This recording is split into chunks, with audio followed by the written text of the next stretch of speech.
Hello' friends, আজি মই এনেকুৱা ৰসগোল্লা ৰেচিপি এটা 1 লিটাৰ গাখীৰেৰে বনালোঁ। ইয়াত কোনো বেকিং পাউডাৰ দিয়া নাই, ছ'ডা দিয়া নাই, একো দিয়া নাই। এনেই বনাইছোঁ আৰু খুব সুন্দৰ কোমল আৰু ছফ্ট হৈছে। আপোনালোকে এনেকৈ বনাই খাব পাৰিব। মই আপোনালোকক বনোৱা টিপছটো বুজাই গৈছোঁ লগে লগে। আপোনালোকে চাবচোন, ফাৰ্ষ্টৰ পৰা লাষ্টলৈকে চাব। যদি ভাল লাগে আপোনালোকে লাইক, শ্বেয়াৰ, কমেণ্ট কৰিব, ছাবস্ক্ৰাইব কৰিব।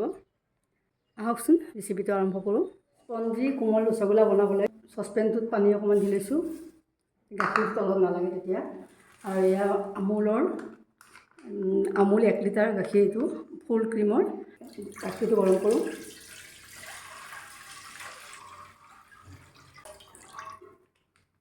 এতিয়া গাখীৰখিনি উতলিব দিছোঁ, ফুল ক্ৰীমত দি দিছোঁ। এতিয়া প্ৰথমতে ভিনেগাৰ ঠিক কৰি লওঁ। আমি গাখীৰখিনি পতাবলৈ ভিনেগাৰ লাগিব। ভিনেগাৰ 1 চামুচেৰে 1 চামুচ আৰু ইয়াতে মই 2 চামুচ পানী দি দিম ভিনেগাৰৰ লগত মিক্স কৰি। 1 চামুচ আৰু 1 চামুচ দিম। 2 চামুচ পানী, 1 চামুচ ভিনেগাৰ দি এইখিনি থৈ দিলোঁ। গাখীৰখিনি যেতিয়া উতলিব আমি গাখীৰখিনি দিব লাগিব। আমি গাখীৰখিনি এনেকৈ লাৰি থাকিব লাগিব, ফলখিনি বান্ধিব দিয়া নাই। এয়া উতলিছে আৰু আমাৰ উতলিব এতিয়া। উতলি দিছোঁ। বেছি সময় উতলাব নালাগে। এতিয়া মই গেছটো অফ কৰি দিলোঁ। এতিয়া আমি এনেকৈ 5 মিনিট পিছত, অলপ ঠাণ্ডা হোৱাৰ পিছত আমি ভিনেগাৰ মিহলাম, গাখীৰখিনি পতাই ল'ম। 5 মিনিট হ'ল ঠাণ্ডা হোৱা। এতিয়া আমি ভিনেগাৰখিনি যিখিনি থৈ দিছোঁ গুলি পানীতে দি দিছোঁ।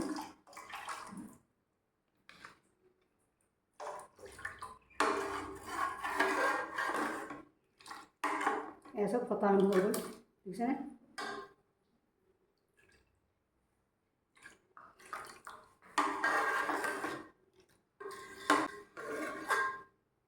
পানীটো একদম গ্ৰীণ পানী ওলাইছে। এয়া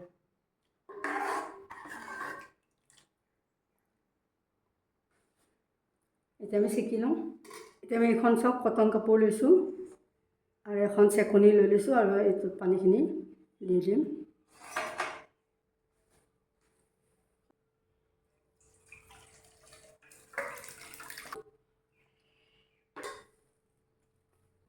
ইয়াতে ঠাণ্ডা পানী দি দিছোঁ লগতে। ইমান কোমল হৈছে চানা দিছোঁ।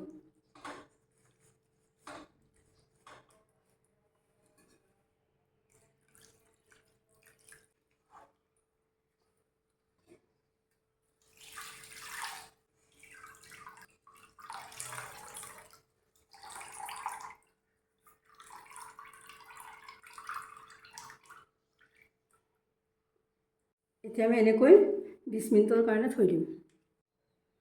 এতিয়া আমি গেছটো জ্বলাই ল'লোঁ। ৰসগোল্লা যিখিনি চিৰাপত বনাম, এতিয়া চেনি পানীখিনি বনাই লওঁ। এই 1 লিটাৰ পানী দিছোঁ মই ইয়াতে, আৰু এইখিনি 300 গ্ৰাম চেনি এইখিনি দি দিছোঁ। এতিয়া এই চেনি পানীখিনি গলি উতলিব লাগিব। বহুত ডাঠ হ'ব নালাগে। ইলাচি 3টা দি দিছোঁ, সৰু ইলাচি অলপ ফালি ফালি দিছোঁ।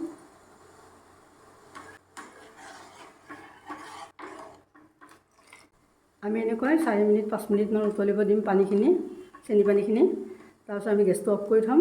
যেতিয়া চানাখিনি ঠিক কৰি ল'ম, এইখিনি হৈ গ'ল, অফ কৰি দিওঁ। 4 মিনিট হ'ল।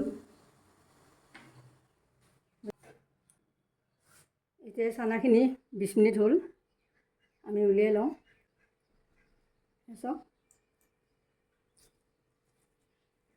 ইমান ধুনীয়া হৈছে চাওক।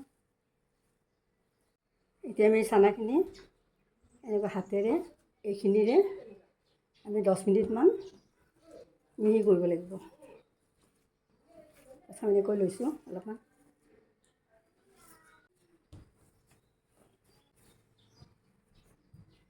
যিমানে মঠিব মিহি হ'ব, সিমানে ৰসগোল্লাবোৰ বেছি ভাল হয়। এইখিনি আমি 7 মিনিট এনেকৈ ফেটিছোঁ চাওক। এতিয়া আমি ইয়াতে বেকিং পাউডাৰ, বেকিং ছ'ডা নিদিওঁ, অকল ময়দা 1 চামুচ দিম। সৰু চামুচেৰে 1 চামুচ এনেকৈ ময়দা দিছোঁ। এতিয়া আমি এইখিনি আৰু ফেটি ল'ম। 4-5 মিনিটমান।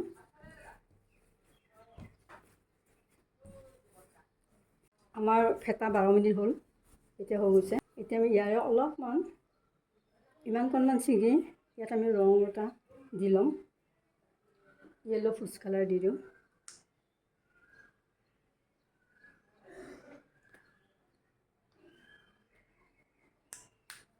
সানি লওঁ।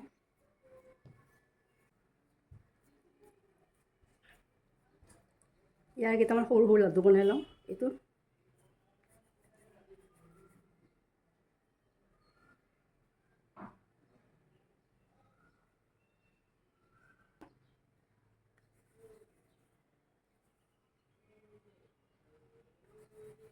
এটা সৰুকৈ বনাই ল'লোঁ। এতিয়া আমি ইয়াৰে বনাই লওঁ। এতিয়া আমি এইখিনি গোটেইকেইটা এনেকৈ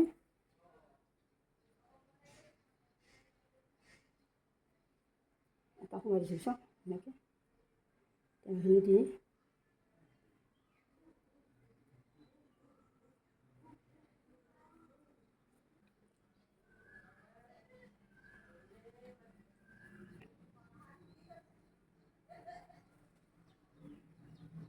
এনেকৈ চব বনাই লওঁ।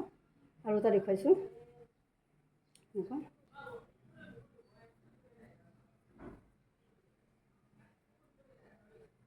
এনেকৈ দিছোঁ দি ইয়াতে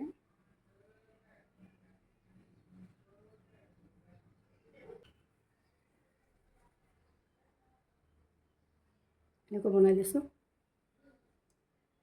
আমি এইখিনি বনাই ল'লোঁ চব, মাত্ৰ 12টা হৈছে। একদম পূৰা চানা যে, অকণমান বেলেগ মিক্স দিয়া নাই।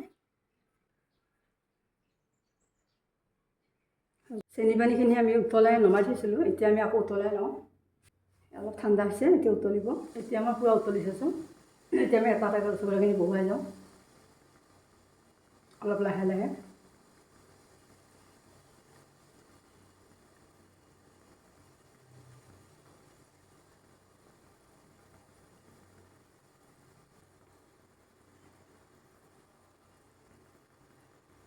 এতিয়া এইখিনি বহুৱাই দিলোঁ। প্ৰথম 4 মিনিট আমি এইখনেৰে ঢাকি থওঁ। ঢাকি থ'লোঁ, 4 মিনিট হ'ল ঢাকি থোৱা। এতিয়া আমি আকৌ 3 মিনিট খুলি থ'ম। এয়া চাওক, 3 মিনিট খুলি ৰখা হ'ল। এতিয়া আকৌ আমি 4 মিনিটৰ কাৰণে ঢাকি দিছোঁ। 4 মিনিট ঢকা হ'ল। এতিয়া আমি আকৌ খুলি 3 মিনিট এৰি দিম। চাওক ৰসগোল্লাবিলাক কিমান ডাঙৰ হৈছে দেখিছেনে? এতিয়া পানীটো অলপ অলপ ডাঠ হৈ যাব পাৰে ৰসগোল্লা, সেইকাৰণে আমি অলপ ঠাণ্ডা পানী অলপ অলপ দি দিম এনেকৈ চাইডে চাইডে। মানে উতলি উতলি শুহি যায়তো পানীটো, সেইকাৰণে অলপ অলপ পানী দিব লাগে। এনেকৈ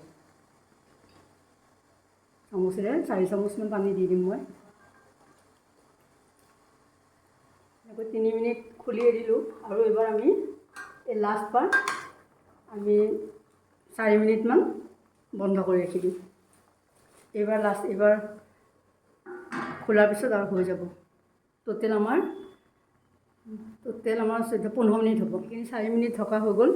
এতিয়া আমি লাষ্ট, এতিয়া আৰু অলপ সময় এনেকৈ উতলিব দিয়াৰ পিছত আমি অফ কৰি থওঁ। তাৰপিছত কিমান ডাঙৰ ডাঙৰ হৈছে ৰসগোল্লাবোৰ, দেখিছেনে? তাৰপিছত এনেকুৱা আৰু 2 মিনিট থাকক, তাৰপিছত অফ কৰি দিম। এয়া আমাৰ ৰসগোল্লা হৈ গ'ল। টোটেল 18 মিনিট লাগিলে। এতিয়া আমি গেছটো অফ কৰি দিওঁ।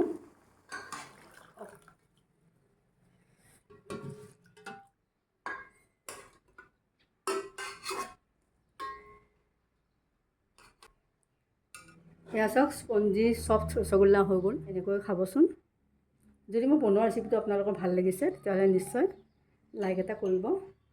Thank you. এটা মই আপোনালোকক এনেকৈ কাটি দেখুৱাম, চাব দেই কেনেকুৱা কম কোমল হৈছে। এয়া চাওক কেনেকুৱা হৈছে। এনেকৈ একদম ৰসটোৰ ভিতৰত সোমাইছে। মই আপোনাক দেখুৱাম, চাওক দেখিছেনে ইমান ৰস সোমাইছে, একদম সুন্দৰ হৈছে।